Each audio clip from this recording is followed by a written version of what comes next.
Hello friends, today we are going the current affairs of May 2025. Rangachera village in Tripura was declared the first green village. First green village किसको declare किया गया है? Rangachera village Tripura का.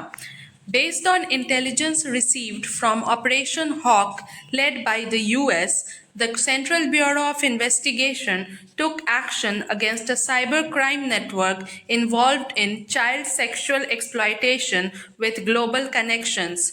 Mainly Operation Hawk किससे related है? तो ये child trafficking and sexual exploitation से related है.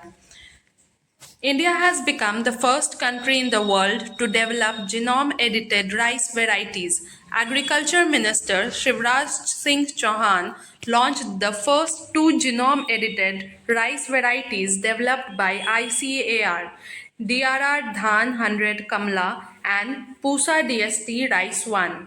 इंडिया जो है वो पहला कंट्री बन गया है वर्ल्ड में जिनोम एडिटेड राइस वेराइटीज़ को डेवलप करने वाला.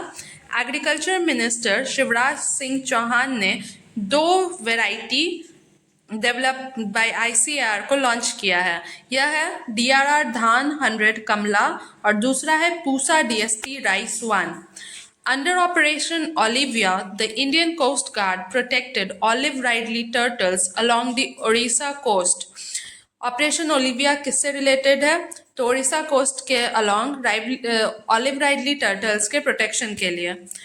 With the goal of comprehensive development of the northeastern region, the Rising Northeast Investor Summit 2025 was organized at Bharat Mandapam in New Delhi.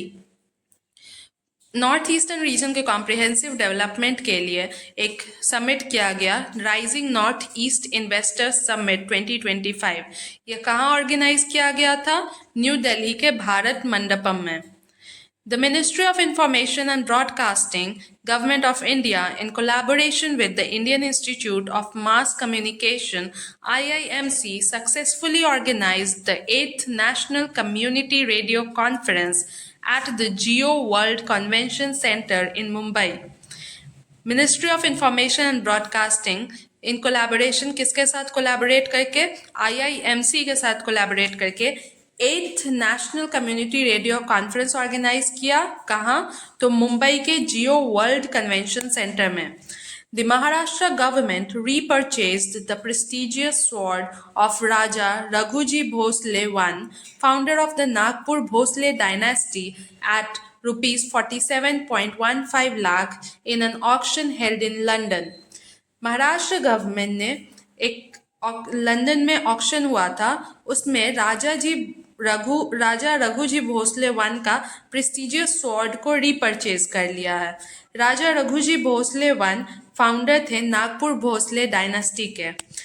Following a terrorist incident in Pahalgam, the government of India decided to halt water flow from the Baglihar Dam located on the Chenab River. Pahalgam terrorist incident के बाद Indian government ने decide किया है कि वह चेनाब नदी पे located Baglihar dam के पानी को रोक देगा. तो बागलीहार डैम कहाँ लोकेटेड है? चेनाब नदी पे. In May 2025, the Department of Empowerment of Persons with Disabilities, DEPWD, under the Ministry of Social Justice and Empowerment, MSJE, organized the Inclusive India Summit at the India International Center, IIC, in New Delhi. Department of empowerment of persons with disabilities, ये आता है ministry of social justice and empowerment के अंदर. इसने organise किया inclusive India summit. कहाँ? तो New Delhi के इंडिया इंटरनेशनल सेंटर पे. The prestigious Illinois Institute of Technology IIT Chicago has received formal approval from the UGC to open a campus in India, becoming the first American university to do so. Chicago के Illinois institute of technology, जिसको भी IIT ही बोलेंगे, उसे एक formal approval मिल चुका है UGC से कि वह अपना कैंपस इंडिया में खोल सकता है. ऐसा करने वाला या अमेरिका का पहला यूनिवर्सिटी होगा. On May 29, Prime Minister Narendra Modi inaugurated the state-of-the-art new terminal at Jayaprakash Narayan International Airport in Patna, Bihar. Built at a cost of around 1,200 crore rupees, the terminal is equipped with international level facilities.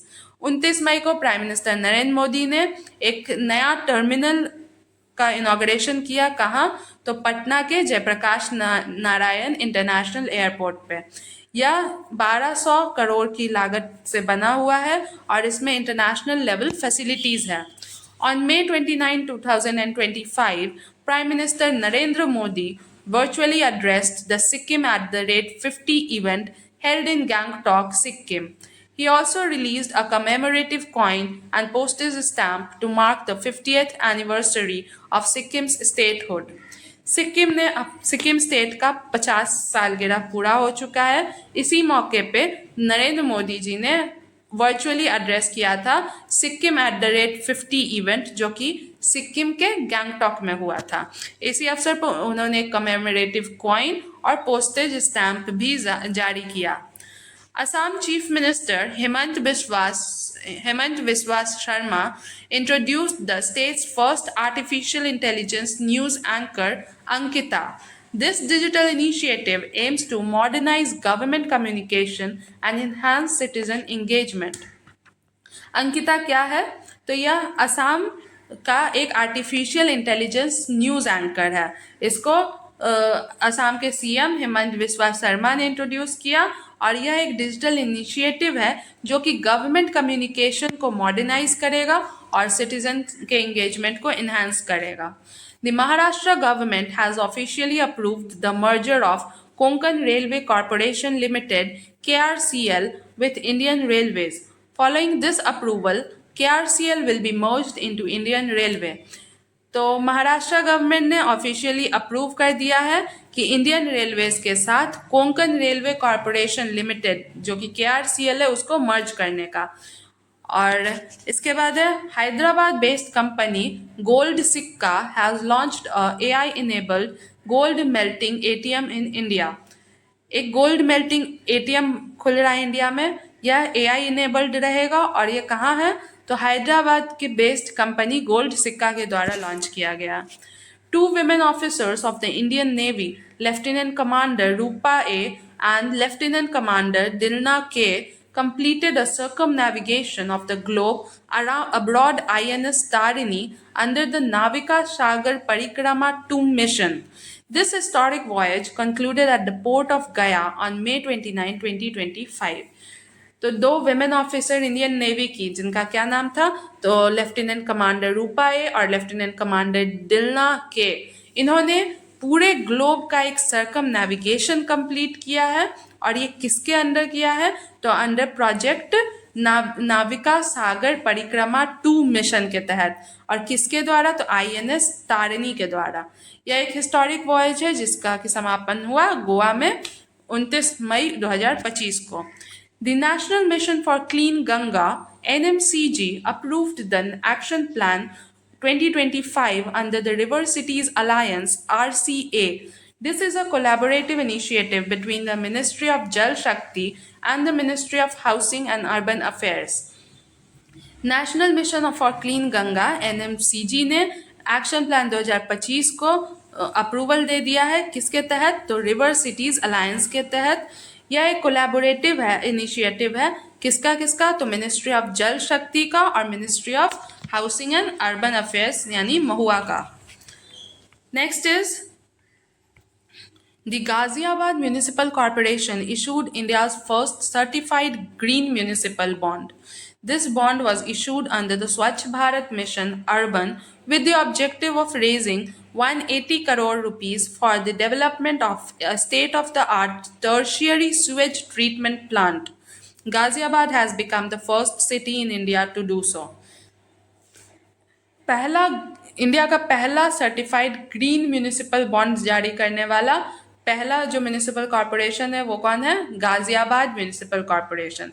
यह bond किसके तहत issue किया गया है? तो स्वच्छ Bharat mission urban के तहत। इसका ऑब्जेक्टिव है कितना करोड़ रुपए को रेज करना? 180 करोड़ रुपए को रेज करना।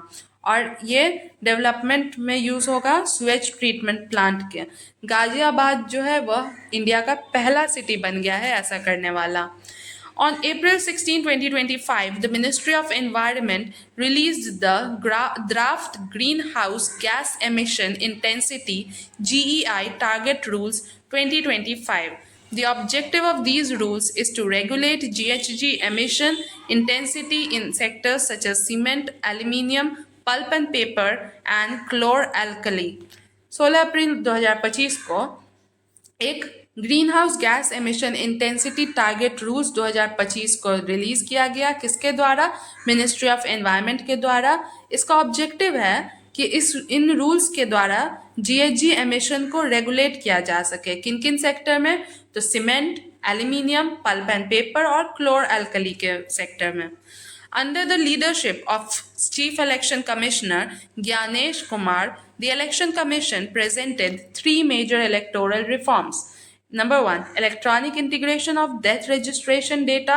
Number 2, registration voter information slip (VIS). And number 3, standardized photo identification cards for BLOs to enhance accuracy of electoral rolls, voter communication, and transparency in the field. अभी सीईसी कौन है? ज्ञानेश कुमार। उनके लीडरशिप में election commission ने 3 major electoral reforms लाया है। 3 क्या है? पहला है कि डेथ रजिस्ट्रेशन डेटा का इलेक्ट्रॉनिक इंटीग्रेशन होगा। दूसरा, वोटर इंफॉर्मेशन स्लिप का रिवीजन होगा।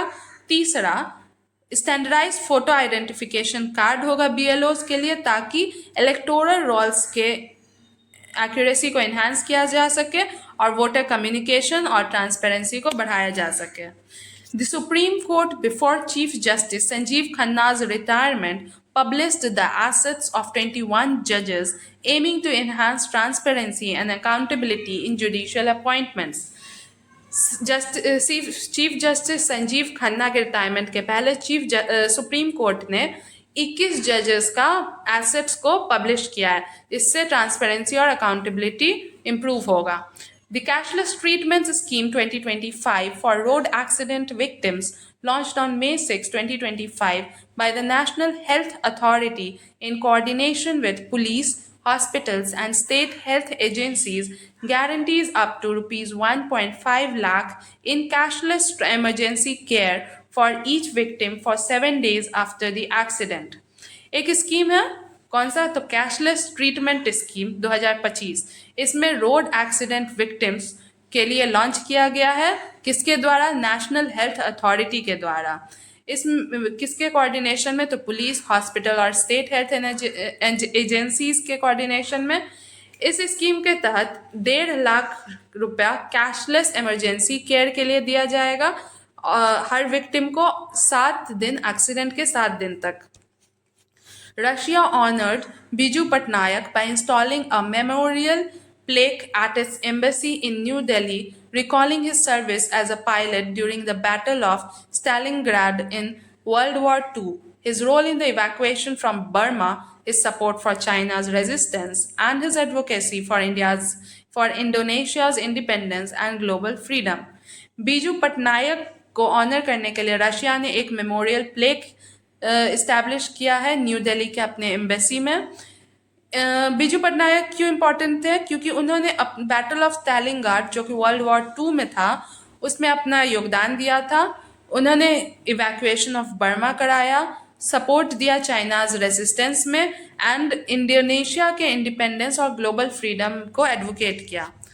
India launched RFID-enabled e-passport and the Passport Seva Program 2.0, incorporating biometric data. Birth certificate and digital residential address will now be required, while the requirement for parents' name has been removed. This move aims to promote digital governance and travel security. India ने अभी launch किया है RFID। RFID का full form होता है radio frequency identification. तो इसके द्वारा इनेबल किया है एक ई पासपोर्ट। किसके तहत? तो पासपोर्ट सेवा प्रोग्राम 2.0 के तहत, जो कि बायोमेट्रिक डेटा को इनकॉर्पोरेट करेगा बर्थ सर्टिफिकेट और डिजिटल रेसिडेंशियल एड्रेस रिक्वायर होगा, लेकिन अब पेरेंट्स के नेम की रिक्वायरमेंट नहीं होगी। ये मूव लिया गया है डिजिटल गवर्नेंस और ट्रैवल सिक्योरिटी को प्रमोट करने के लिए। Vietnam launched a 10-year golden visa to attract Indian investors, tourists and professional। India के टूरिस्ट, इन्वेस्टर और प्रोफेशनल को अट्रैक्ट करने के लिए किसने 10 साल का गोल्डन वीजा लॉन्च किया है? तो वियतनाम ने।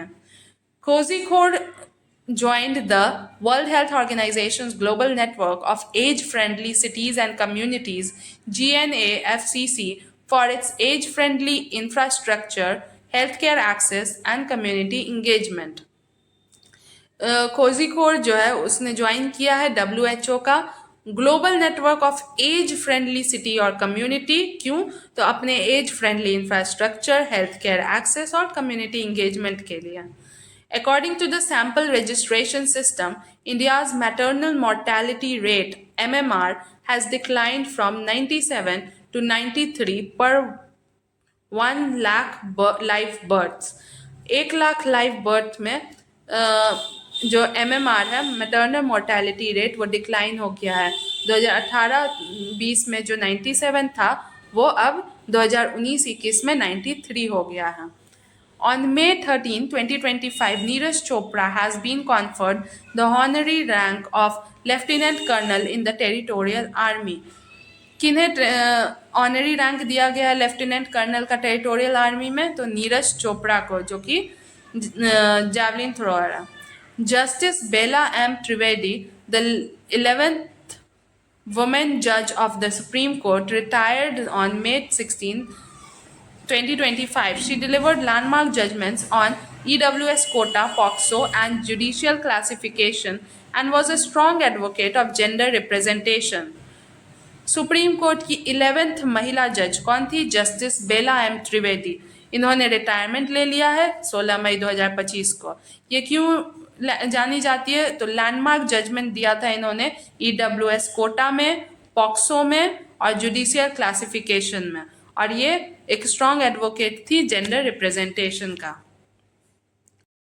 Leadership of Amit Shah, Intelligence Bureau inaugurated a new multi-agency center (MAC) integrating 28 agencies using AI, ML and GIS for coordination against terrorism, Naxalism, organized crime and cyber threat। Amit Shah के leadership के अंदर IB international intelligence bureau ने inaugurate किया है एक multi agency centre, जिसमें 28 agencies को integrate किया गया है using AI, ML और GIS for coordination against terrorism, Naxalism, organized crime or cyber threats।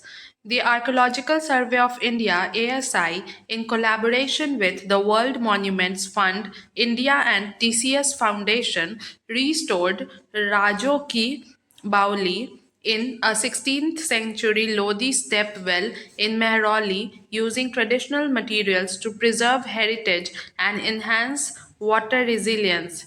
ASI ने वर्ल्ड मॉन्यूमेंट फंड इंडिया और TCS फाउंडेशन के साथ मिलकर राजो की बावली को, जो कि मेहरौली में है, उसको रिस्टोर किया है। यह क्या था? तो ये एक 16th सेंचुरी का बना लोधी का स्टेप वेल था। On May 17, 2025, a postage stamp was released in Bengaluru to commemorate the 125th anniversary of the Kodaikanal Solar Observatory, honoring India's contributions to solar astrophysics। 17 मई 2025 को एक पोस्टेज स्टैम्प रिलीज किया गया था बेंगलुरु में। क्यों? तो कोडाईकनाल सोलर ऑब्जर्वेटरी का 125th एनिवर्सरी को कमेमोरेट करने के लिए और इंडिया का कॉन्ट्रीब्यूशंस सोलर एस्ट्रोफिजिक्स में उसको ऑनर करने के लिए। The Shillong Silchar highway project costing ₹22,864 crore and spanning 166.80 kilometer has been approved to improve connectivity and promote economic growth in the northeastern region। North eastern region में कनेक्टिविटी को इम्प्रूव करने के लिए और इकोनॉमिक ग्रोथ को प्रमोट करने के लिए एक प्रोजेक्ट जो कि है शिलोंग सिलचर हाईवे प्रोजेक्ट, उसको लॉन्च किया गया है और इसका कॉस्टिंग है 22,864 करोड़ और यह 166.80 किलोमीटर्स का होगा। CISF Sub-Inspector Geeta Samota became the first woman from the CISF to climb Mount Everest. She completed all 7 summits, set national records, and inspired women's empowerment in adventure sports. तो पहली CISF की महिला जिन्होंने climb किया है mount Everest वो है CISF sub inspector Gita समोता। इन्होंने सारे सातों समिट को फतह किया है एंड नेशनल रिकॉर्ड सेट किया है और विमेंस एम्पावरमेंट को स्ट्रेंथन किया है एडवेंचर स्पोर्ट्स के लिए। दीपोत दर्पण, अन्न मित्रा एंड अन्न सहायता apps launched to digitize India's public distribution system. India का PDS के तहत 3 ऐप्स को लॉन्च किया गया है। एक है दीपोत दर्पण, दूसरा है अन्न मित्र और तीसरा है अन्न सहायता। As part of a program to clean the Ganga River and enhance its biodiversity, the critically endangered red-crowned roofed turtle has been reintroduced into the river. Clean Ganga river के तहत और बायोडाइवर्सिटी इन्हांस करने के कारण एक क्रिटिकली इंडेंजर्ड स्पीशीज जो कि था रेड क्राउन्ड रूफ्ड टर्टल, उसको वापस से रिवर में रीइंट्रोड्यूस किया गया है। The 10th governing council meeting of NITI Aayog chaired by Prime Minister Modi with them Viksit Rajya for Viksit Bharat at the rate 2047 developed states for a developed India by 2047 NITI Aayog का 10th governing council का meeting हुआ जिसे prime minister Narendra Modi ने chair किया है और ये था विकसित राज्य फॉर विकसित Bharat at the rate 2047 developed states for a developed India by 2047. Jharkhand became the first Indian state to launch health insurance for lawyers. Lawyers के लिए हेल्थ इंश्योरेंस जारी करने वाला पहला इंडियन राज्य बन गया है Jharkhand. Prime Minister Narendra Modi addressed the Yugm Innovation Conclave held at Bharat Mandapam. Ministry of Education and Wadhwani Foundation have recently set a goal to establish India as a global innovation hub by 2047 under the Yugm program. Prime minister Narendra Modi ने एक युग्म innovation conclave को address किया है और यह कहाँ हुआ था? भारत मंडपम में। मिनिस्ट्री ऑफ एजुकेशन और वाधवानी फाउंडेशन ने एक गोल सेट किया है कि इंडिया को 2047 तक एक ग्लोबल इनोवेशन हब के रूप में विकसित किया जाएगा इस युग्म प्रोग्राम के तहत। The first national mediation conference, the first national mediation conference inaugurated by President Draupadi Murmu in New Delhi. पहला national mediation conference president Droupadi Murmu के द्वारा इनॉग्रेट किया गया। कहाँ? तो न्यू दिल्ली में। NITI Aayog release the report on the enhancing competitiveness of MSMEs in India. Enhancing competitiveness of MSME के नाम से एक रिपोर्ट जारी किया गया है। ये किसने किया है? नीति आयोग ने। A proposal has been submitted to include the Lakhundi monuments from the Kalyan Chalukya period in Karnataka in the UNESCO World Heritage Site. एक प्रपोजल सबमिट किया गया है कि कल्याण चालुक्य पीरियड का एक मॉन्यूमेंट जो कि है लखुंदी मॉन्यूमेंट, इसको यूनेस्को वर्ल्ड हेरिटेज साइट में इंक्लूड किया जा सके। यह कहाँ का है? यह कर्नाटका में है। The world's first energy transmission park Babuji Vanam inaugurated at Kanha Shanti Vanam by the Telangana Ministry of Culture on the occasion of the 125th birth anniversary of Babuji Maharaj. World का पहला एनर्जी ट्रांसमिशन पार्क क्या नाम है? बाबूजी वनम। कहाँ inaugurate हुआ है? कान्हा शांति वनम में। किसके द्वारा? तो तेलंगाना मिनिस्ट्री ऑफ कल्चर के द्वारा। और किस ओकेजन पे? तो बाबूजी महाराज के 125वीं बर्थ एनिवर्सरी पे तेलंगाना मिनिस्ट्री ऑफ कल्चर ने कान्हा शांति वनम में एक विश्व का पहला एनर्जी ट्रांसमिशन पार्क बाबूजी वनम का इनॉग्रेशन किया है. The Bihar government has launched the Mahila Samvad Abhiyan Women's Dialogue Campaign. Its objective is to reach out to 20 million 2 crore women across 70,000 locations within 60 days. Bihar government के द्वारा एक campaign launch हुआ है जो कि है महिला संवाद अभियान. इसका ऑब्जेक्टिव है 20 मिलियन या 2 करोड़ विमेन तक पहुंचना 70,000 लोकेशंस के तहत 60 दिनों के अंदर. Next is Madhya Pradesh has become the first state in India to launch an AI-powered real-time forest alert system. AI-powered real-time forest alert system launch करने वाला इंडिया का पहला स्टेट है Madhya Pradesh. The state of Maharashtra has introduced India's first shipbuilding, repair and recycling policy 2025. Under this policy, a target of rupees 6,600 crore have been set for the year 2030 and rupees 18,000 crore by the year 2047. It also aims to generate 3.3 lakh jobs. Maharashtra government ने introduce किया है India का पहला ship building, repair और recycling policy 2025. इस policy का target है कि 2030 तक 6,600 करोड़ और 2047 तक 18,000 करोड़ का बजट है. इसका एम है 3.3 लाख जॉब्स को जनरेट करना. On April 30, the Union Cabinet approved caste-based enumeration in the upcoming census. The first phase will begin on October 1, 2026 and the second phase on March 1, 2027. 30 अप्रैल को यूनियन कैबिनेट ने approve कर दिया कि upcoming census में caste based census भी होगा. पहला phase इसका शुरू होगा 1 अक्टूबर 2026 से और सेकेंड फेज शुरू होगा 1 मार्च 2027 से. India's first world audio visual and entertainment summit waves 2025 was inaugurated by Prime Minister Narendra Modi at the Geo World Center in Mumbai. Its objective is to bring the Indian media and entertainment industry onto the global stage. Wave 2025 क्या है?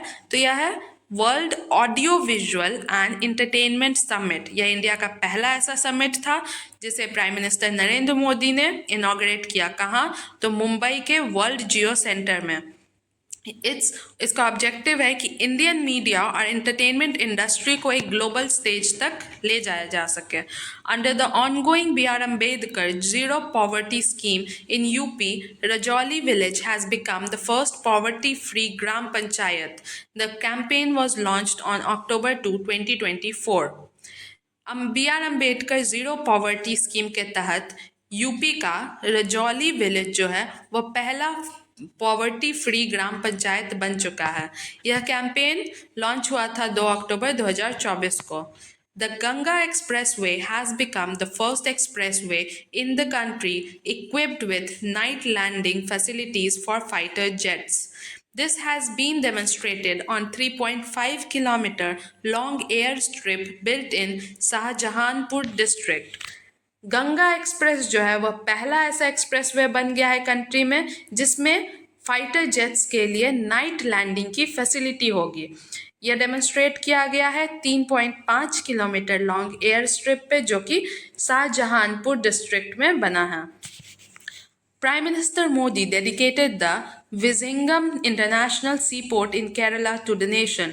It is India's first semi-automated port. India का पहला semi-automated port कौन है? Vizhinjam International Seaport. यह कहाँ है? यह केरला में है. Kempegowda Airport in Bengaluru has become the first airport in Asia to receive Level 5 accreditation. Level 5 accreditation पाने वाला एशिया का पहला एयरपोर्ट कौन बन गया है? तो बेंगलुरु का Kempegowda airport. India's fifth marine fishery census has been launched across 9 coastal states. The census began on April 28, 2025 from Mumbai and will continue until December 2025. This will be a digital based census for which the Nyas Nav mobile app has been launched. India का fifth marine fisheries census हुआ है। यह कहाँ? तो 9 coastal states में हुआ है। यह सेंसस स्टार्ट हुआ था 28 अप्रैल 2025 से। कहाँ से? मुंबई से। और यह कब तक चलेगा? तो दिसंबर 2025 तक चलेगा। यह एक डिजिटल बेस्ड सेंसस है जिसके लिए एक मोबाइल ऐप भी लॉन्च किया गया है। इसका नाम है न्यास नव। The Cabinet Committee has recently approved the revised Shakti policy related to coal sector. Shakti, scheme for harnessing and allocating कोयला transparently in India. Cabinet committee ने रिसेंटली अप्रूव किया है रिवाइज्ड शक्ति पॉलिसी। शक्ति पॉलिसी किससे रिलेटेड है? Coal sector से related है। शक्ति का फुल फॉर्म है scheme for harnessing and allocating koyla transparently in India. Bihar has become the first state in the country to prepare a gazetteer atlas of its water bodies titled Atlas of Water Bodies of Bihar. देश में पहली बार water bodies का Atlas जारी करने वाला पहला राज्य बन गया है बिहार और इसका टाइटल है Atlas of water bodies of Bihar. Details of Operation Sindoor has been presented on May 7, 2025 by Foreign Secretary Vikram Misri along with Wing Commander Vyomika Singh and Colonel Sofia Qureshi. Operation Sindoor का details जो है वह present किया गया था 7 मार्च 2025 को। किनके द्वारा? फॉरेन सेक्रेटरी विक्रम मिस्ट्री के द्वारा और विंग कमांडर व्योमिका सिंह और कर्नल सोफिया कुरैशी के द्वारा। Minister of Communications Jyotiraditya Scindia inaugurated the 22nd India Telecom 2025 in New Delhi on May 6. The event was organized by the Telecom Equipment and Services Export Promotion Council (TEPC). India has emerged as the second largest telecom market in the world.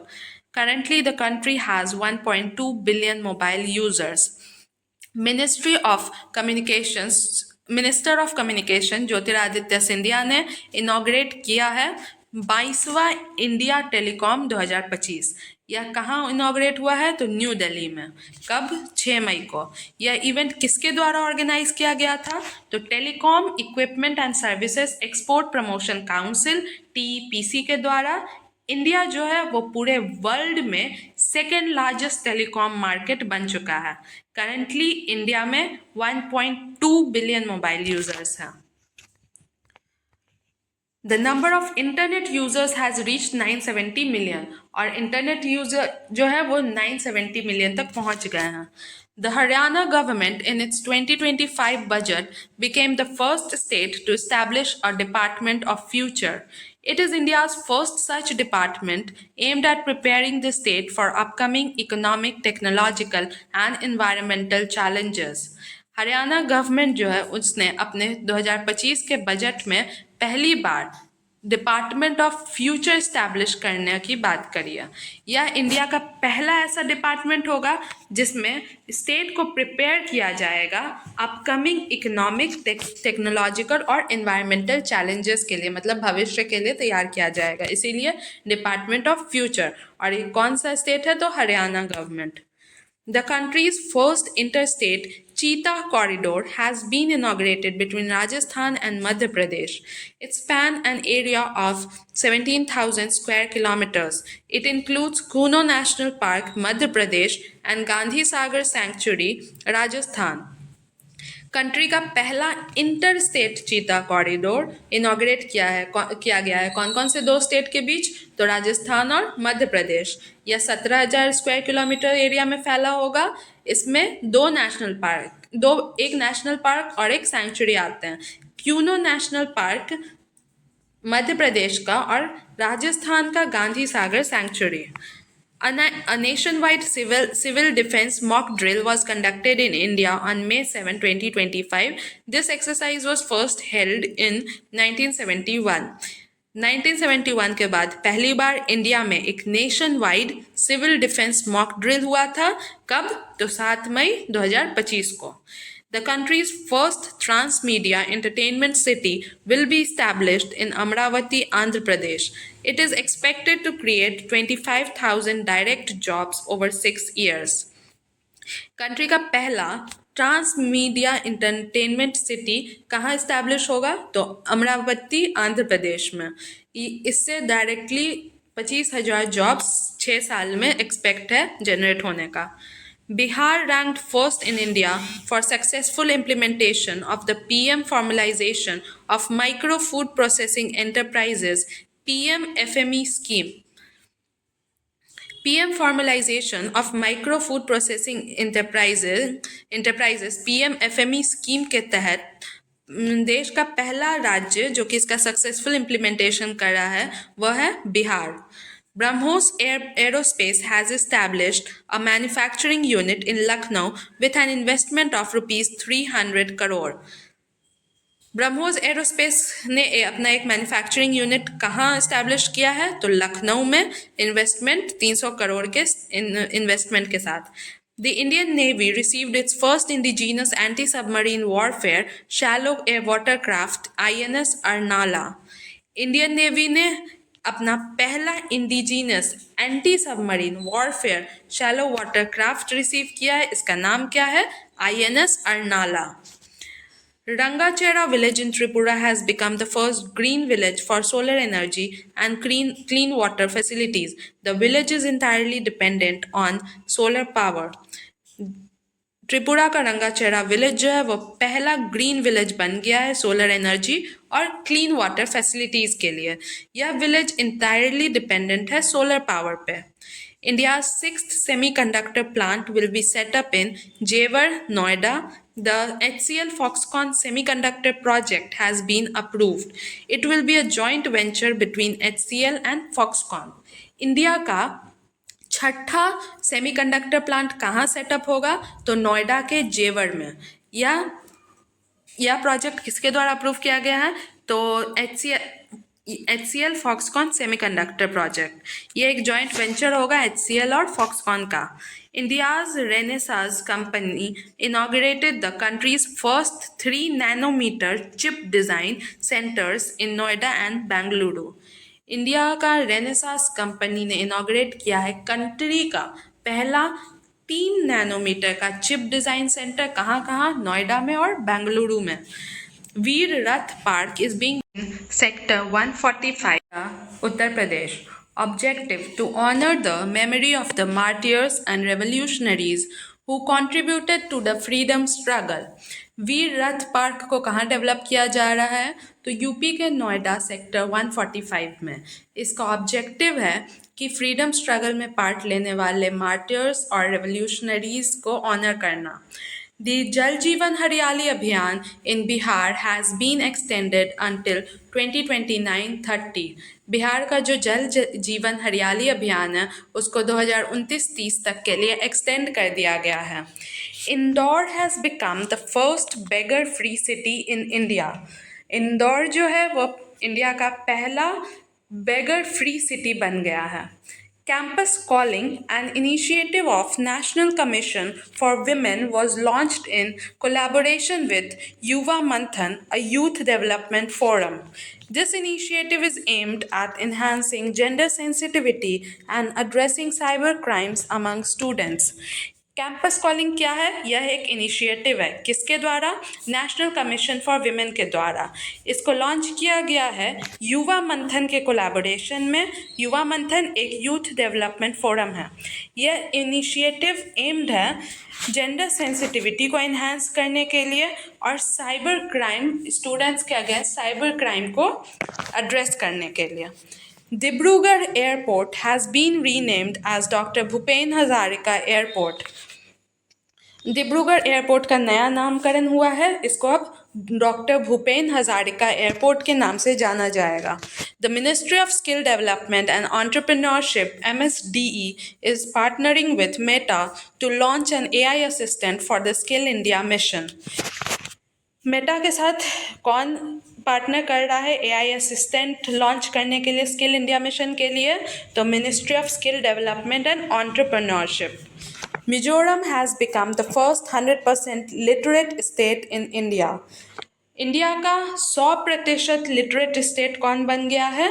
तो Mizoram. In the financial year 2024, Maharashtra ranked first in GST collection, followed by Karnataka. Financial year 2024 में सबसे ज़्यादा GST collection करने वाला राज्य कौन है? तो महाराष्ट्र है, और उसके बाद सेकेंड नंबर पे कर्नाटका है. Next is Madhya Pradesh and Maharashtra have signed an agreement for the Tapti Mega Recharge Project. Objective to address the water crisis in Vidarbha and southern Madhya Pradesh. कौन दो गवर्नमेंट ने sign किया है एक agreement? तो मध्य प्रदेश और महाराष्ट्र ने. कौन सा project? Tapti mega recharge project. इसका एम है कि विदर्भ और सदर्न मध्य प्रदेश के रीजन में जो वाटर क्राइसिस है उसको एड्रेस करना. QNB, Qatar National Bank, has become the first Middle East bank to open a branch in India's gift city. India's gift city जो कि गुजरात में है, उसमें पहला मिडिल ईस्ट बैंक जो कि अपना ब्रांच खोला है वो है Qatar national bank. Kerala has become the first Indian state to make robotics education mandatory in class 10th. ऐसा इंडिया का राज्य जो कि क्लास 10th में रोबोटिक्स एजुकेशन मैंडेटरी कर दिया है वह है Kerala. The Supreme Court recently ruled that a minimum of 3 years of practice as an advocate is mandatory to become a civil judge. The court stated that candidates who have just passed their LLB degree will not be allowed to directly appear for the judicial services examination. Supreme court ने हाल ही में rule किया है कि civil जज बनने के लिए minimum 3 साल का प्रैक्टिस चाहिए एज एन एडवोकेट. कोर्ट ने कहा है कि अब वो कैंडिडेट जो डायरेक्टली LLB का डिग्री लेकर डायरेक्टली अपीयर करते थे जुडिशियल सर्विसेज में वो अब अलाउड नहीं है. India's first 9000 HP electric locomotive engine will be inaugurated in Dahod, Gujarat. India का पहला HP 9000 horse power electric locomotive engine कहाँ इनॉग्रेट हुआ है? तो दाहोर, गुजरात में. The Department of Telecommunications (DOT) has launched the Financial Fraud Risk Indicator under the Digital Intelligence Platform to combat cyber fraud. Department of telecommunication ने एक indicator launch किया है, financial fraud risk indicator. किसके तहत? तो डिजिटल इंटेलिजेंस प्लेटफॉर्म के तहत, to combat cyber fraud. The Kailash Mansarovar Yatra resumed on June 30, 2025 after a 5-year halt. Kailash Mansarovar यात्रा फिर से रिज्यूम हुआ है 30 जून 2025 को, 5 साल के गैप के बाद. According to ASI rankings, the Taj Mahal remained the most preferred tourist destination for both domestic and international visitors. ASI के रैंकिंग के तहत ताज महल जो है वो सबसे प्रेफर्ड टूरिस्ट डेस्टिनेशन रहा है दोनों डोमेस्टिक और इंटरनेशनल विजिटर्स के लिए. Chongzin Angmo, a 29-year-old from Kinnaur district, Himachal Pradesh, became the first visually impaired woman to scale Mount Everest. Mount Everest पे फतह करने वाली पहली विजुअली इम्पेयर्ड वुमेन बन गई हैं चोंगजिन आंगमो. यह किन्नौर डिस्ट्रिक्ट हिमाचल प्रदेश की है और 29 साल की हैं. The National Commission for Women has launched the Yashoda AI, Your AI Sakhi initiative from Mahatma Jyotiba Phule, Rohilkhand University, Bareilly. The aim is to train 10 million women to reduce the gender gap in the digital world. एक Yashoda AI, ये your AI सखी initiative है. किसके द्वारा? तो national commission for women के द्वारा. और कहाँ? तो फ्रॉम महात्मा ज्योतिबा फूले रोहिलखंड यूनिवर्सिटी के द्वारा. यह इसका एम है कि 10 मिलियन विमेन को ट्रेनिंग देना ताकि डिजिटल वर्ल्ड में जेंडर गैप को कम किया जा सके. ISRO chief declare 2025 as the Gaganyaan year. Gaganyaan year declare किया गया है 2025 को. और किसने डिक्लेयर किया है? तो इसरो चीफ ने। On the lines of twin cities like Cuttack and Bhubaneswar in Odisha, Bodh Gaya and Nalanda in Rajgir will be developed as twin cities. Cuttack और भुवनेश्वर की तर्ज पे बिहार के दो सिटी को ट्विन सिटी की तरह डेवलप किया जाएगा। एक है गया का बोध गया और दूसरा है राजगीर का नालंदा का Rajgir. India's first gene-edited sheep has been recently developed by Kashmir Agricultural University.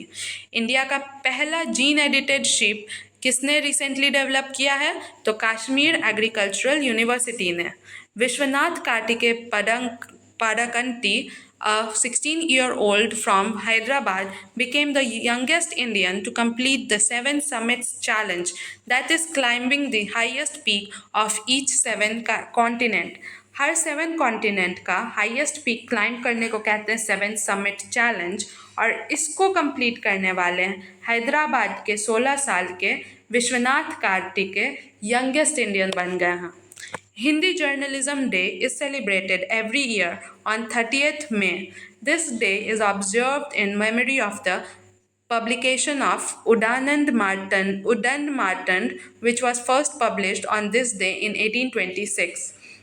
Hindi journalism day हर साल 30 मई को मनाया जाता है, और यह क्यों मनाया जाता है? तो पहली बार उद्दंड मार्तंड इसी दिन पब्लिश हुआ था 1826 में।